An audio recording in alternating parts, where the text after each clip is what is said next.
But welcome, Wanda and Rachel and Ryan. Welcome, Ryan. We Morning. may get some more people in. I'm not sure, but I thought I would at least maybe get this conversation started about how we can kind of expand our green initiatives and efforts over this coming year. Kind of building on some of the things that have come out of these dialogues, but also some of the efforts of our various teams, like our green team, our energy team, wetland education team, etc. Welcome, Elaine. Hi. Speaking of green team, Elaine is on our green team and has been involved longer than I have probably with recycling events. And Not in welcome. this area, probably. Welcome, Sam. Good morning. Since we're kind of a small group today, why don't we just do a quick round of introductions? And Rachel, do you want to start? Yeah, I've met most of the faces in this chat so far. My name is Rachel Stolen. I'm the marketing and public relations specialist for Meridian Township. So most often that's thought of as the social media person or creating print publications or working with different news outlets to make sure our community knows what's going on in the township. So my hands are in various baskets, and one of my preferred baskets is working with green topics because I think it's a very important set of issues to focus on in the township, and it's one we take a lot of pride in because we're a pretty unique community in that sustainability is one of our focuses, and so I really enjoy being able to work with this sort of setting. Just going counterclockwise, Elaine, do you want to go next? And then Wanda? Oh, yes. I'm Elaine Putvin. What do I want to say? I've been with the green team since its inception with Leroy, working on recycling events, and we've branched into many other topics over the years. I also have been involved with the Good Food to Smart Composting group. And we've actually been doing environmental activities since the 80s, I guess, in various places. So Great. here I am. Wanda, are you at a place where you can talk? Yeah, Wanda Bloomquist, and I'm the supervisor, Williamstown Township. And we've been really working on trying to expand our green initiatives and do what we can. And I really, really appreciate everything that Meridian does. So, we do look at what you're doing and, try to emulate that in some ways. And it's just really good to have such a good neighbor. Ryan and then Roberta. Good morning. I'm Rick, the GI specialist and records manager for the engineering department at the township. Yeah, just come check. Roberta, do you want to say a word Sure. about yourself? Roberta, sure. Roberta McCall. I'm a citizen in Meridian Township, and I represent no one in particular. I'm a dog guide user and blind, and I'm a gardener and interested in all things green. So that's it.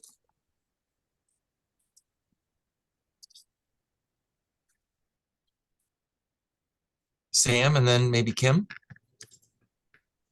Hi, Leroy and everyone. I'm Sam Lovell and a native of Hazlet or Meridian Township.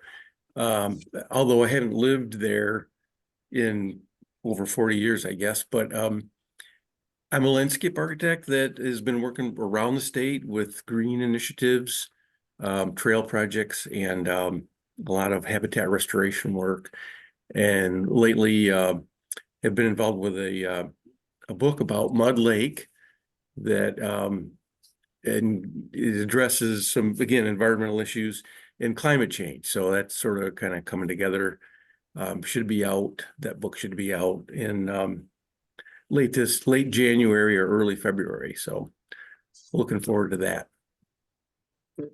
Awesome. Me too.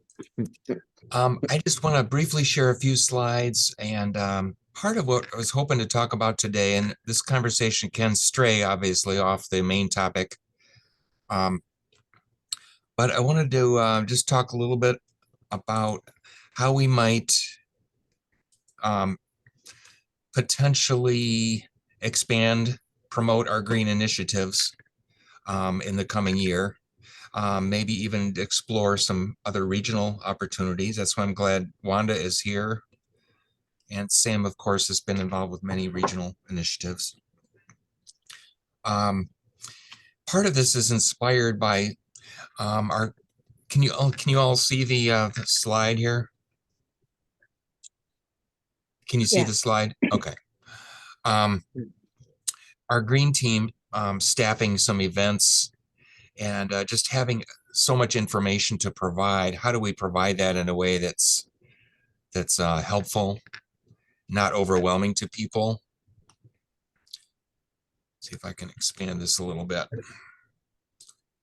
And we've got some events planned in the coming months. These will be some regional, some local. And so we typically have an information table staffed by volunteers. Some of you have been staffers of these. And we've come up with a green resource book to have at the table. But we're still kind of struggling with how do we share that information in a way that's useful and not overwhelming to ourselves and to the public. We have recycling events. We have these teams. Elaine mentioned the food team, where we've been exploring a number of initiatives. Food scrap collection. Got an energy team. It's been fairly active. We're planning some more Solarize workshops, sort of like a Tupperware party for renewable energy. And we're hoping to do these in collaboration with you, Wanda, and City of Lansing and City of East Lansing this coming year. Wetland education. And then some other initiatives. The Green Burial Initiative was inspired by Williamstown Township. Green grants, and this Green Dialogue, which has been an incubator for some of these ideas. Next year, we also have an expanded green grant program. And then working with the local schools through the Earth Club and the Meridian Conservation Corps, run by Emma Campbell. We're hoping to collaborate with sort of like-minded projects again in the coming year. But this is just a brainstormed list today about some potential questions. Before we get into this, though, I thought Rachel had a good question of the day. If that's, would you mind sharing it, Rachel? Yeah. So thinking about our green and sustainability campaign and how we're getting information out to the community, and we have plenty of community members who might be on that borderline of whether or not they want to be involved, or they don't know how greatly they want to be involved in taking on some green habits in their household. Thinking back to when you first heard about, just think any green topic, recycling, composting, whatever those initial issues you first heard about related to green topics, what was it about that in terms of how it was presented, or maybe the topic itself, that motivated you to start pursuing different initiatives and taking them on in your household? So to explain this question in terms of what my answer would be, I was thinking this morning about how like growing up, I was in a pretty rural community where green initiatives weren't really presented, and they just weren't really discussed. And then I moved up to Michigan State University, where they have it in your face all the time, whether it's the recycling bins in nearly every building on campus. They have little informational, I don't know what to call them, like trifold triangle things at every dining hall table with that generally have some green information on it. And so it was pretty easy to build it as a habit. And the information was pretty accessible, whether it was on the university's social media accounts or what have you. So for me, I guess it was just ease of access that kind of led to that domino effect in getting involved. So I'm just curious what inspired each of you then to get involved in this way.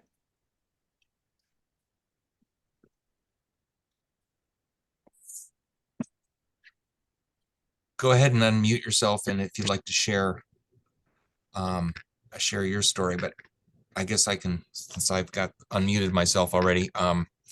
For me, it was just time in nature and fishing really that got me kind of interested in environmental quality and just appreciation for the outdoors and clean water and good fishing holes. That sort of expanded and over time.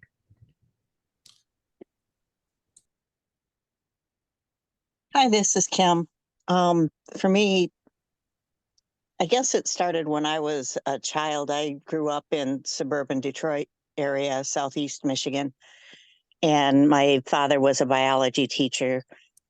Both my grandparents, grandparents on both sides, I should say, gardened, and I was always involved in that. My grandfather actually grew up on a farm in Sweden. And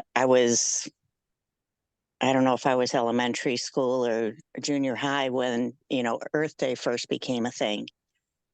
And I also went to MSU and have just been really interested in, recycling and gardening and native plants and cleaning up waterways just in a general way. And then became a little more involved when I joined the Green Dialogue. I like that. That's I have a little bit of similar experience. My mom was a big gardener growing up, and so that I think was probably a little like seed that was planted before going to MSU, because she was very caring about the environment and the property we grew up on. And I think it's a very common, and definitely I agree with how that can form into some green interest. This is Roberta. My dad was a biochemist, and we had a garden when I was growing up. But we were always taught about leaving things better than they were when you arrived. So, and for me, in terms of getting involved in green activities, for me, it's incredibly important that information be presented in small enough pieces that there's something personal I can do. And, whether it's, recycling or it's, or it's making a phone call to a representative or, a legislator, it's something I can do and feel like I'm involved and I'm doing something to make things better, even if I don't see results in my lifetime. It's just I'm able to participate.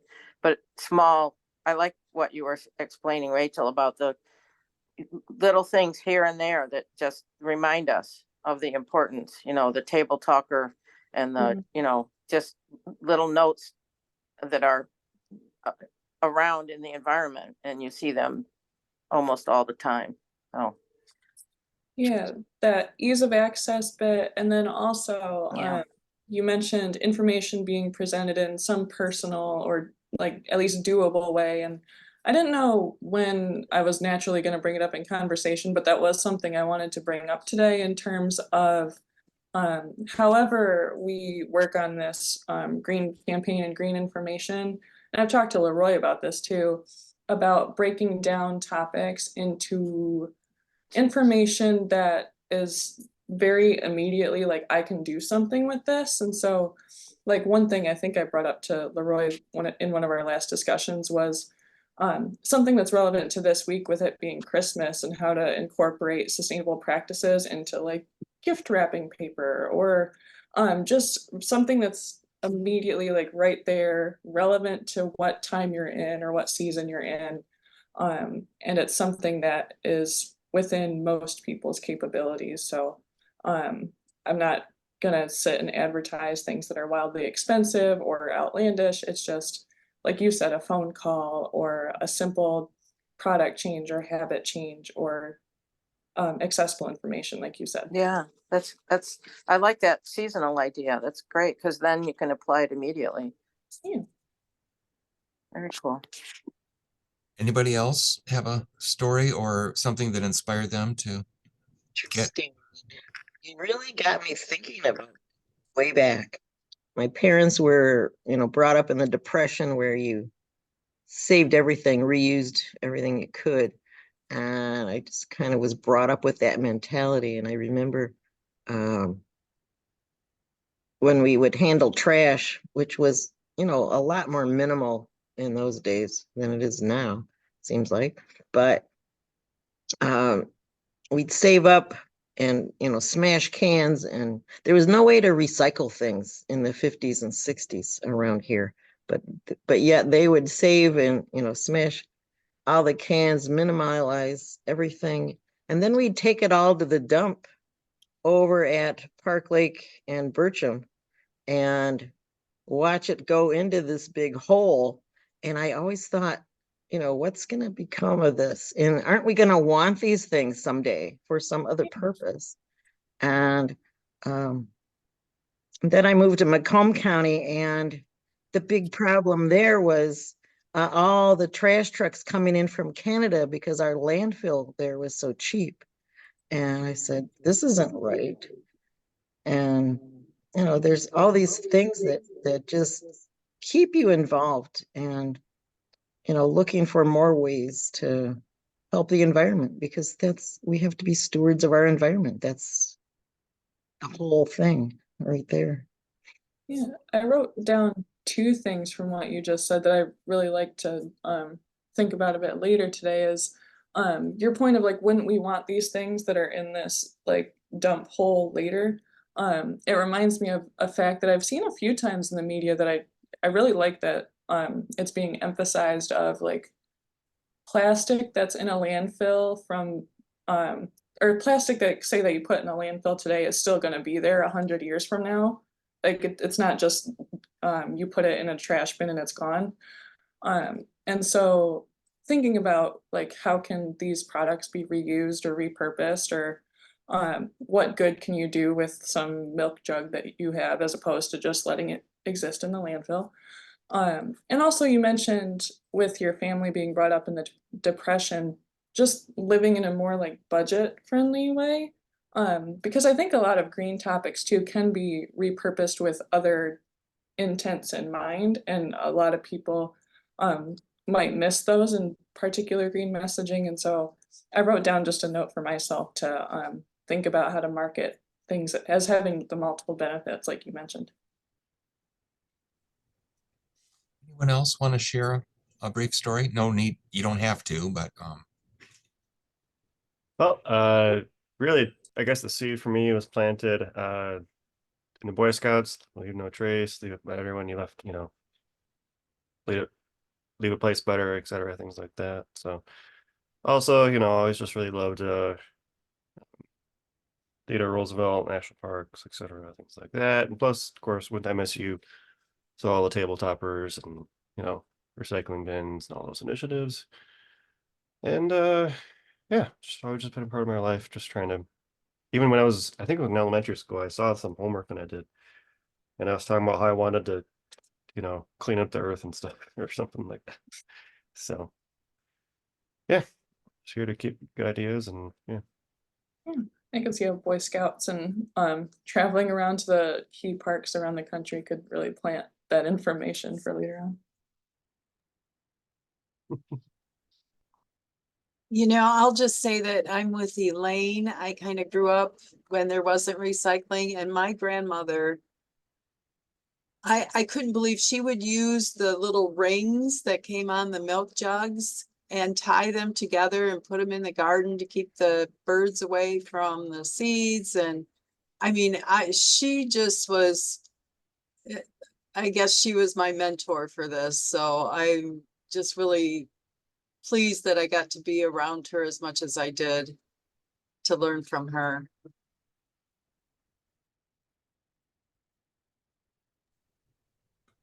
Sam, do you want to share? Oh, you're muted. Sorry about that. So I just was gonna jump in a little bit, but I did want to tell you that book I mentioned earlier about Mud Lake. It tells the whole story. So I won't tell you everything in the book because I mean, we don't have enough time for that. But some of the things that have already been said, like as a kid, enjoying the outdoors and just, understanding that a little bit as a youngster, or exploring it. Nobody really understands it at that age, but exploring it is really a learning experience that I think kind of brought me to the environmental aspect of things. But in those days, in the 50s and 60s, people were not so environmentally aware. This was a whole different time period. Like Elaine said, taking stuff to the dump, and you just didn't think about it. All this waste was just dumped, and wetland was not a common word. It was swamp or bog or something like that, but it wasn't a friendly place for the most part.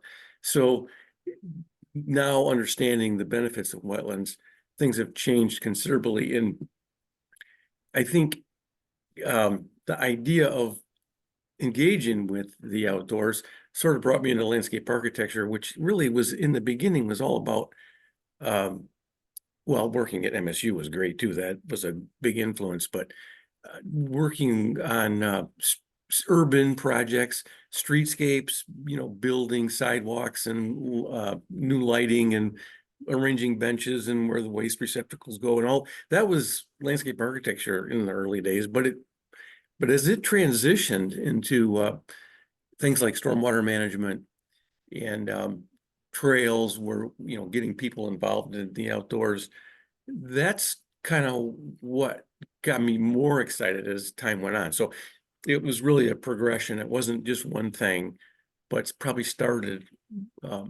with Mud Lake, swamp, going out to the swamp, but eventually kind of progressed into something that actually became more interesting as we got into this new century. So that's it. Yeah. Some notes I wrote down from that. I can't remember how you originally worded it, but you were tying to what Elaine had mentioned. I just wrote down a simple note of like, you're not thinking about what's not right in front of you. So you were saying, like seeing, or Elaine seeing what was at the dump. You're saying changes in how landscape architecture, work was going, but also, your experiences around Mud Lake and how that was personal to you. So just I wrote that note more so for thinking about later with green campaign stuff. As a reminder to make messages a bit more like personal, as has been said with a few different comments before.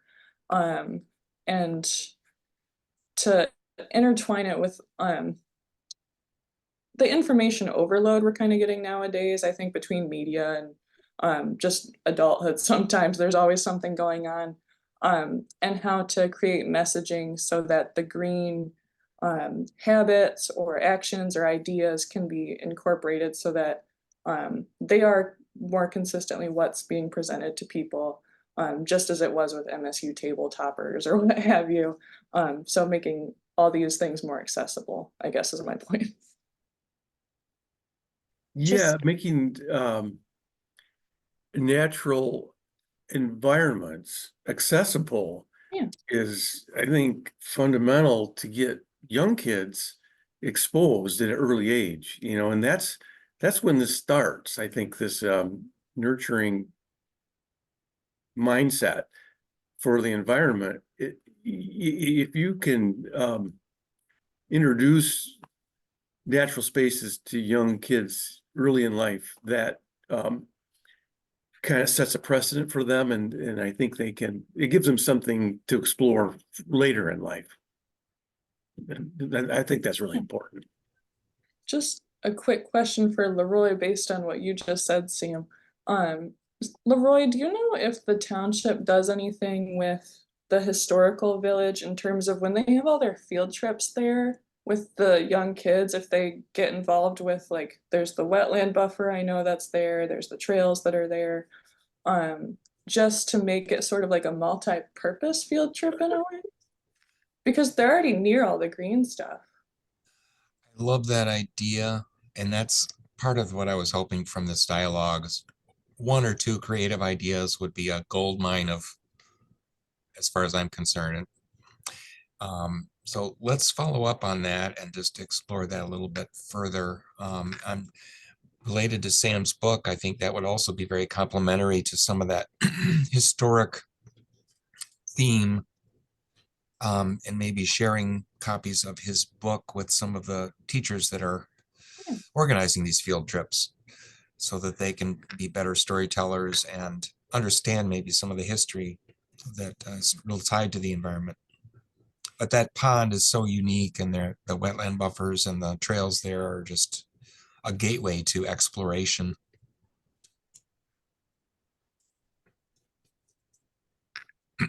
I love that idea. Thank you, Stan, for inspiring it. One of the topics on my mind related to this is that, kind of sparked by Elaine's discussion, is we tend to guilt trip people into environmental practices, like, don't throw that away, you could use that for something, or you know, you really should do this and this and this if the planet's going to survive. And I think sometimes the messaging gets in the way of the message. Also, I think sometimes removing obstacles can be easier than trying to make new opportunities. Like, I'm just thinking, how much do we try and keep kids indoors against their will when they rather be outside playing in the playground or off in nature? And can we provide, just remove some of those obstacles rather than try and create new ones? And just,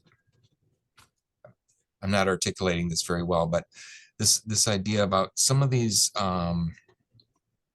the ways that we communicate can be helpful or not helpful. And motivating people by guilt, I don't think is as effective as inspiring them or just allowing their natural inspiration to unfold. Something, Leroy, that this was something I was going to send you after this green dialogue, was a link on talking about green consumers and how people might change into having more green behaviors. And it's essentially the article goes into 5 points of how to activate some more sustainable behaviors. And one of the points says, decide whether to talk to the heart or the brain when you're marketing. And then under that is a bullet point of subtly activate feelings of guilt. So it's like it's a more subtle thing. And then, like you said, it is more like inspiration, the hope and pride of what people are doing. Like, I know this is going into a different tangent, but I promise it's related. I was watching some World War II thing recently about how they were trying to get people to participate, whether at home or away, in efforts that were going on. And there was like some focus groups, like listening focus groups about how to market in that time. And hope and pride was one of the biggest motivators for people. And that's why you saw all those posters and everything was based on these focus groups, which I thought was very interesting in terms of, with a very large and difficult topic, how just those simple emotions were a key motivator. Yeah, those types of emotions build a better foundation over time. It's like it's building for a long term. Guilt will get you like short term results, but other ones will, you know, It build won't a better last. foundation. It won't last. Exactly. Won't last. Leroy, the phrase that occurred to me as you were talking is intrinsic motivation. And I've read several books that talk about it. And I'm sorry, I'm really bad with names, but the man who just talked, the idea of it has to be internal, and it's you'll get short term. The guilt gets you a spike, but it fades off. And that's something like Thank thinking you, back Ryan. to, I feel like I was in that like initial generation of where green motivation was like being incorporated into like elementary school lessons. But like a lot of the messages that were coming towards us was guilt, and we just didn't know what to do with that when we were like 7, 8 years old. It was just very tricky, and we're like, how do we look at this entire globe and feel like we can make a difference here? But it is like once I got more into college, and there was the hope, there was the intrinsic motivation factor of like instilling like, why does like doing this action feel good, and why should you like continue doing it and build a habit from that? So I can't remember where I started with that little point that I was making, but agreed on intrinsic Yeah. motivation. Think globally, act locally. Yeah, that was something that randomly came to mind one day. I'm like, I'm sticking with this. Well, one of the things too, like people that grew up during or were alive during during the Depression and World War II, they were gathering and keeping, used aluminum foil, tin cans, and that stuff actually was recycled, obviously into bullets and weapons of war. But, it gave people a sense of motivation and a sense of pride that they were contributing to the war effort, to take care of our soldiers and to bring them home and so forth. And that was a big motivating factor. Side benefit, it also, kind of got everybody started on hoarding, which, not so great, but you need a way to not only motivate people, but to kind of give them a sense of accomplishment and pride in what they're doing instead of guilting them into it, because that just doesn't really work in the long term. This is going into kind of a new area, related to sense of accomplishment too and building habits. I think it's also important to think about the social factor in terms of a lot of this message really does get spread by word of mouth, and how if someone hears from their family member, their best friend, whatever, that they're recycling or they're going to Meridian Conservation Corps events. So another factor too is trying to figure out how to get that message spread by word of mouth and create a bit more of a social norm, because like we have it in our township sort of themes that we're a sustainable community, but in reality it's our residents that are going to go say that that's what it is. And so what you were just saying made me think that this is a detail that needs to be incorporated too. Sam, were you Yeah, going to say something? well, there's a couple things in Rachel. I think that what you just said is really important about connecting with other people by word of mouth or however you do it. But Ryan mentioned the Boy Scouts, and what we're really talking about here is circles of communication, starting with the family, and then with the community, it's circles of people that are interested in the same things. And if we can get large circles interested in the environment, I think that's kind of the direction you're hoping to go. The other thing, individually, I think, like we were talking a minute ago about not guilting someone. I mean, guilting works to a degree, but if they can find this themselves, and discover the benefits, that's a much stronger way to make things happen. And as an example, I'll just mention Jane Taylor, who maybe some of you have heard of.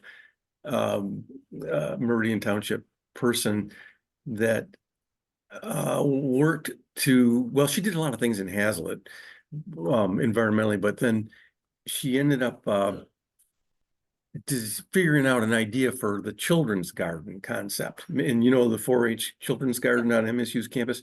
So Yes. that whole idea of turning kids loose into a garden where they don't have to have rules of don't touch or stay on the sidewalk, but let them do it on their own. Explore and find these little surprises, little fountains and all these little weird things, and go into a maze and get lost. That's the kind of stuff that excites kids. And when some of us were younger, we would be um,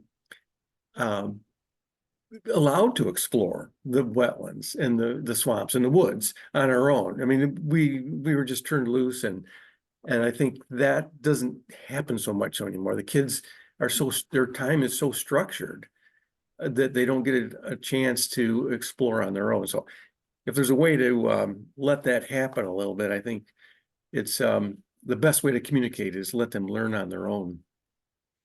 I really appreciate that point. I'm just writing down a bit about what you said, because it is a definite brainstorming point in terms of how to get people. It is a bit too like related to what Ryan and I have been mentioning about like the MSU tabletoppers and just stuff that was like immediately in front of us, how we just like came across that stuff, like you said, discovering the gardens and having that curiosity, like, oh, what's this thing that's here? So trying to think about ways to incorporate some extra like the only way I can word it is like freedom of information. So like having the information available or the activities available just for people to discover. Accessibility. Yes. Related to that, this is not the best time of year to gather all the bureaucrats in one place, or but there is interest from the city of Lansing and city of East Lansing and MSU, and I imagine Wanda might be interested as well, of promoting recycling, proper recycling to off-campus students. And how do we do that as a region? Because we all have students in our communities, and pollution in recyclables is a big issue or a big challenge. So I just wanted to put it out there in terms of, as we think about what messages get out and how do we collaborate regionally, that this is one topic that has come up where we might do it better together rather than trying to do it each on our own. And there's probably other things like the Solarize workshops. We're also hoping to do those regionally, kind of the solar Tupperware party, if you will. We've done that in the past. In fact, the one we did with Williamstown Township was one of the best attended Solarize workshops ever. So there's good possibilities if we can find kind of regional collaboration. And what would it be like if we had all our marketing people working together, putting their heads together on some of these themes or topics that, you know, certainly the environment is a regional asset. This is Roberta. Leroy, as you're speaking about polluted recycling, I would love to see a Saturday morning workshop where I could bring my recycle bin and all the stuff that I say in, out, in, out, I don't know. And to spread it out on the table with someone. Is this in? Is this out? How do you know? There's so much stuff that could go into a recycle bin, but I don't know. People think of pollution as being my food carton is dirty, but there's so much more. Mm-hmm. Yeah, good points. But along that same line, this is not a new idea by any means, but I think is a good idea. And it involves team building and, circles of people doing things together is, just cleanups, um, I think for me, one of the most impactful ones that I attended was in Hazlet when I was, just before we moved out of town. And it was regarding the bottle bill. I think my wife was attending LCC in a class, and her instructor organized our class and then others to go to Rose Lake and find all these, abandoned bottles and cans and build a mountain. We actually, it was a pile. It was like a mountain high of bottles and cans that were non-returnable at that time. And that got in the newspaper and, photographs and everything. And those are kinds of things. And plus, we're all out in the natural area. So people are being exposed to natural areas at the same time that they're doing a cleanup. And for a community purpose, it's really, I think, rewarding for everybody if you can get people involved in that kind of stuff. Backing off that, Sam, you have to make it relatable to people.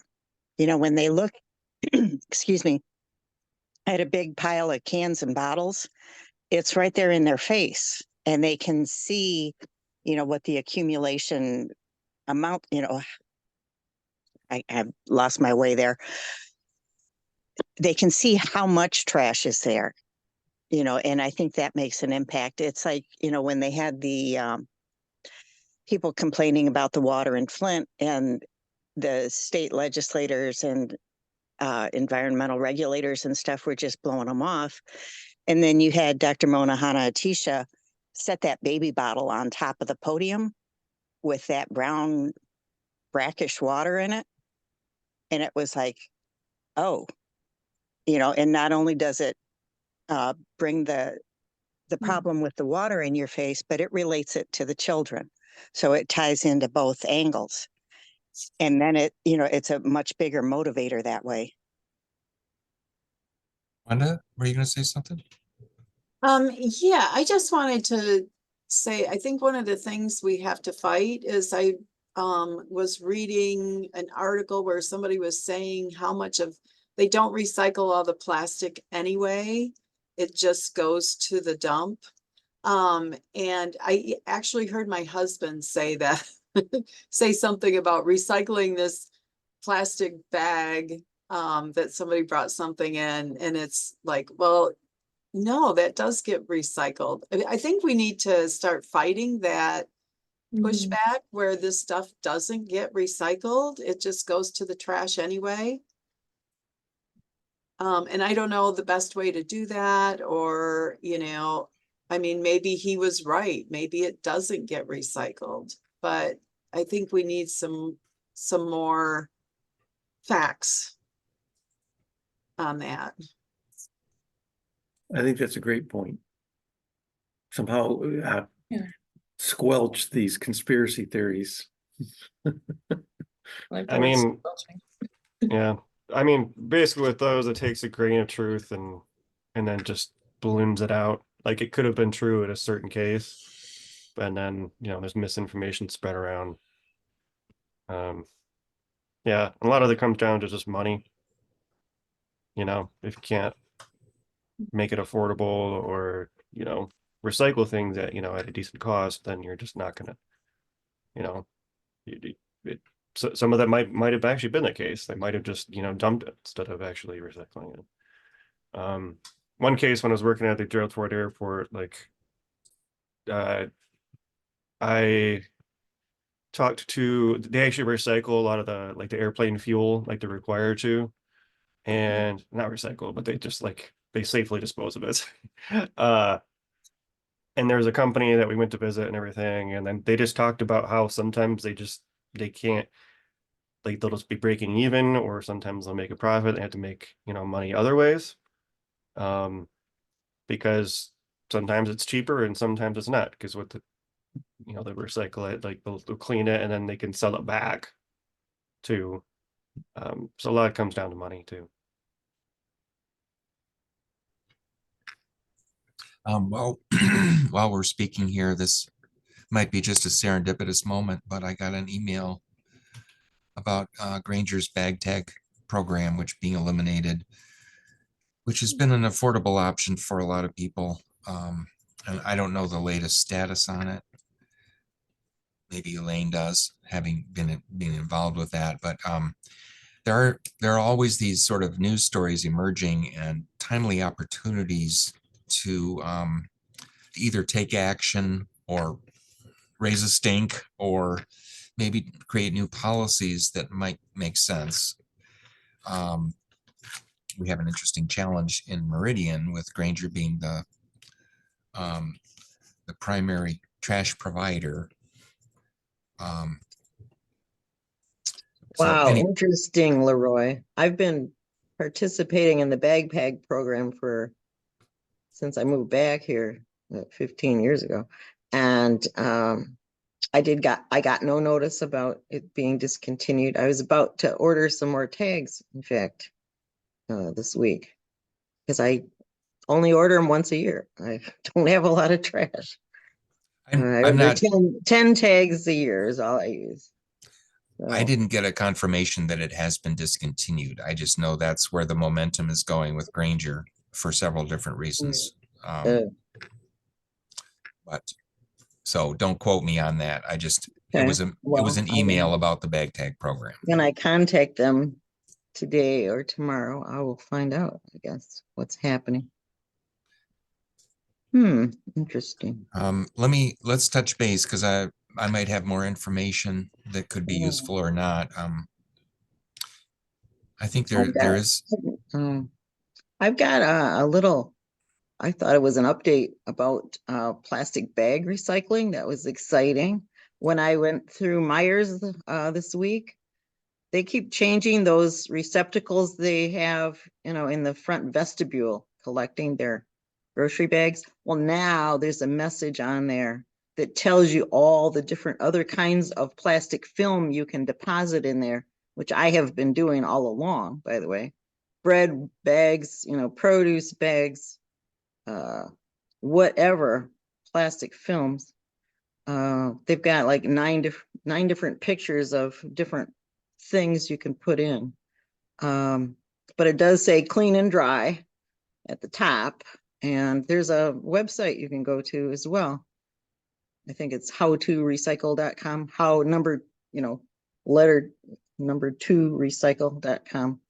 And I have a friend that I volunteer with in Southeast Michigan, and his wife's school is collecting, if they can get 1,000 pounds of film wrap, bags, whatever, the company will give the school a bench.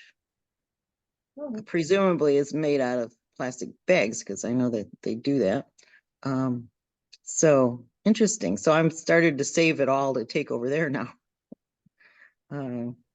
But Awesome. That's a great update. I hope you get more information about that. We have about 10 more minutes. I don't want to rush people, but I want to make sure that people have a chance to say what's on their mind. And I really appreciate Rachel for showing up. She's super busy trying to cover about 8 different departments. And but I'm really grateful that she has a strong environmental interest, and grateful for all of you for being here. I thought it was just going to be Rachel and me today because of the holiday, but you've all had some great ideas. What other ideas do you want to share while we have time? I'm stuck on this plastic bag for a bench idea. I want to figure out how that was coordinated. I'll try to find out more info about that. I just wanted to say, I've been reaching out to legislators, about expanding the bottle return, to include like water bottles. Right now it's just carbonated beverages, but it should include everything, I think. So I don't know, if anybody knows of a grassroots, let's get this something on the ballot, or you know, what we can do to expand that. And I think the other thing is, you know, this, I don't know where the state stands, so I'm kind of just throwing it out there as far as eliminating plastic bags. And, you know, those are two things I think that would have such a big impact on our state recycling efforts. And, or at least, you know, maybe people would consider having a water bottle instead of, you know, buying bottles of water. So just throwing that out there. I don't know what, you know, we could do or what could be done, but that's just a thought I had. This- If you run into anybody that might be a speaker on that, I'd love to have them in a dialogue in the future. Go ahead, Rachel. Sorry.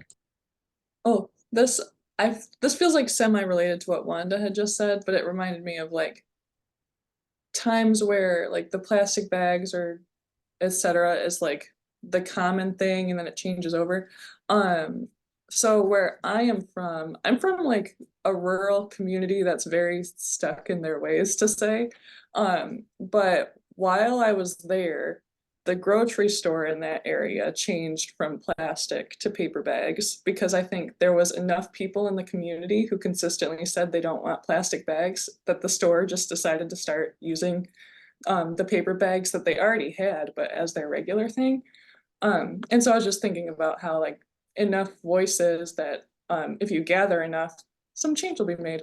But also on that topic, because my community was very stuck in their ways, and because I was moving out to that community during COVID from Michigan State back home for a little bit, I convinced my parents to start recycling, and they were not on board for about half the time I was there. But after enough time where I'm just saying like, it's just a different container that you have to get and you just split up your stuff. Now they recycle, and it's something that I take a bit of pride in because it literally is just after enough presentation of the information and saying how it's easy to access and it's just the sensible kind of route to go. You can make some difference there. Wanda, with regard to the plastic bags, our legislature, previous legislature, quite a while back, when there was talk of different communities outlawing plastic bags in favor of paper bags, the legislature put into place a bill that stated that localities could not do that. And that has recently been repealed. Oh, good, good.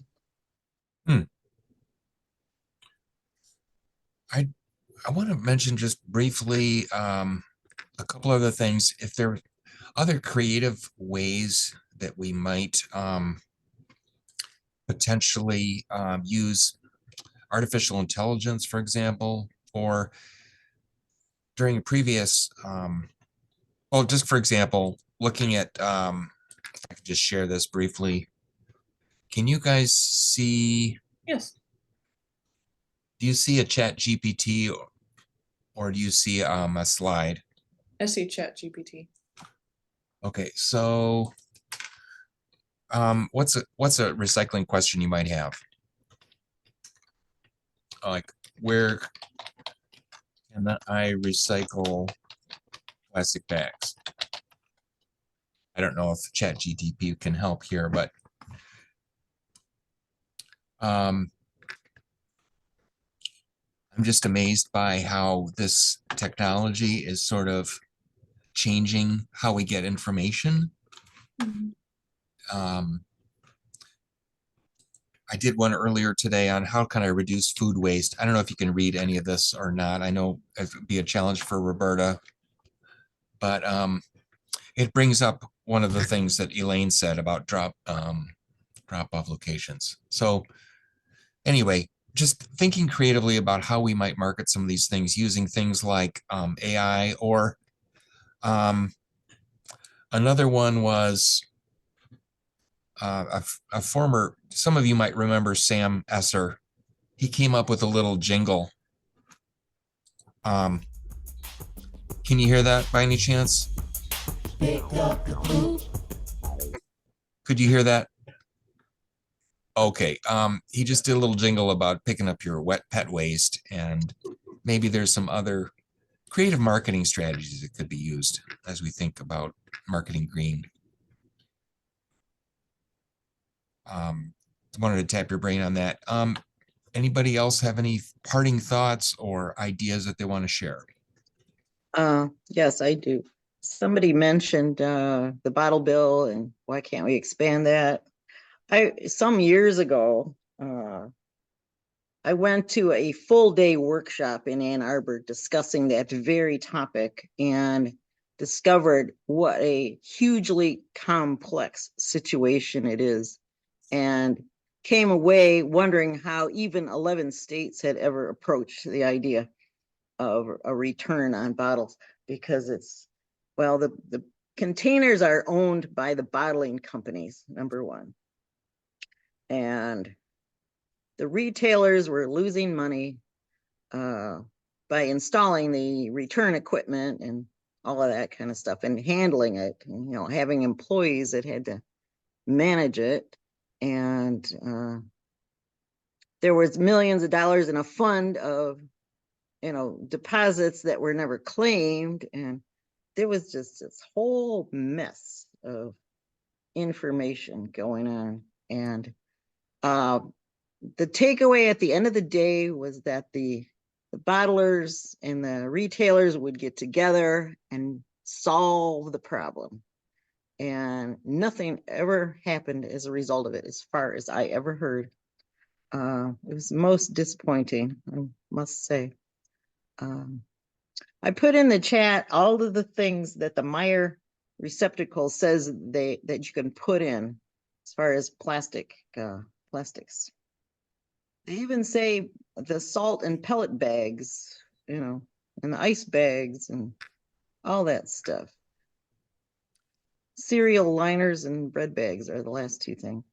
I have a question, a question related to that. So my dog food now, I can't find any brand of dog food that is good for my dog that isn't packed in plastic, virgin plastic. And do you suppose that would be similar to a salt pellet bag? It sounds like it to me. However, the gentleman who's collecting it for his wife's school specifically told me no dog food bags. Okay, and I would guess it's because I would guess it's because you'd have to wash them out, because they're kind of, the dog food is kind of oily, I think. Oh, I don't know. I don't know. So, I mean, the inside of the bag is, the inside of the bag is not clean. It would have to be washed out, but. Anybody have any specific comments related to this general topic of discussion today? Kind of related to green marketing in general? I mean, we can go down a rabbit hole pretty quickly on a lot of these topics, but I just want to make sure. Go ahead. I'll just, one thing that I don't have an answer for, but maybe people could start thinking about is, since all these things that we've been talking about, you can see like plastic bags, but carbon pollution, you can't see. And I see that as a huge challenge. We talked about the people with conspiracy theories. There's a lot of them out there that just don't believe in climate change yet because they can't see carbon in the air, I think is the problem. So if there's a way to, maybe with AI, Leroy, figure out how people could actually see that we have carbon pollution. I don't know. I just what are we going to do to help squelch those conspiracy theories that have held up the whole climate change debate for years? I think Rachel hit on one of the answers, and that was like the multiple impacts of, the financial rewards for saving energy, for example, could motivate somebody, whereas they can't see carbon dioxide. But anyway, I'm taking up valuable time here. I appreciate that. Anybody else have any related topics or questions to throw out? Ryan just put something in the chat saying one thing that worked well in the 40s marketing wise was the promotion of victory gardens. And he thinks that the more Meridian can promote gardening, the better, which I like that sort of thought. And we have some great organizations like Hazlitt Beautification Association and stuff who would be more than on board, I think, assuming they can get some additional members to help out. So Well, one of the questions I got the other day was someone wants to start a community garden at Marshall Park, and I haven't responded to it yet, but we did have the coordinator of the garden project here a few weeks ago and was very informative. If you have other ideas for speakers in the future, or if you want to delve into these topics a little bit more, I'd love to continue this conversation. Anybody else have a parting comment before we break up?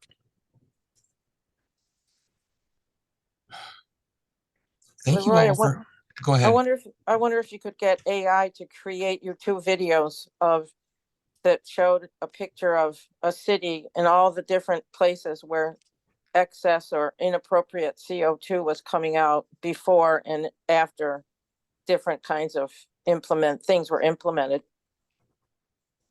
It'd be a nice graphic to show the change that occurred. That's a good one. Thinking out of the box there, Roberta. And Sam. Good one. You know, there's one of the creative directors at the MSU Museum might be able to help with that. He's been coming up with some really interesting graphics. Mark Sullivan. I could check with him, but I need some help articulating exactly what you were asking for, Roberta. So if you could maybe describe that to me at another time or give me a call. Sure. Do you have my phone number?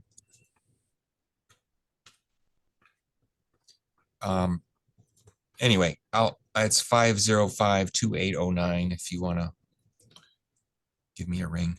Any Rachel, do you want to have a parting words of wisdom here? No words of wisdom at this exact moment, but I really appreciate all the stories that were shared today and all the ideas, because they definitely help when I'm a bit limited in brainstorming time on my end. As Leroy said, I'm kind of split between a number of departments, so it helps to definitely have the input, and I love listening to all your thoughts. So just wanted to make that known. Well, thanks everybody for taking valuable time out of your day for this conversation. It's been good, rich. Thanks, Leroy. Thank you, Leroy. Thank you. Thanks, everybody. Happy New Year. You too. Happy New Year.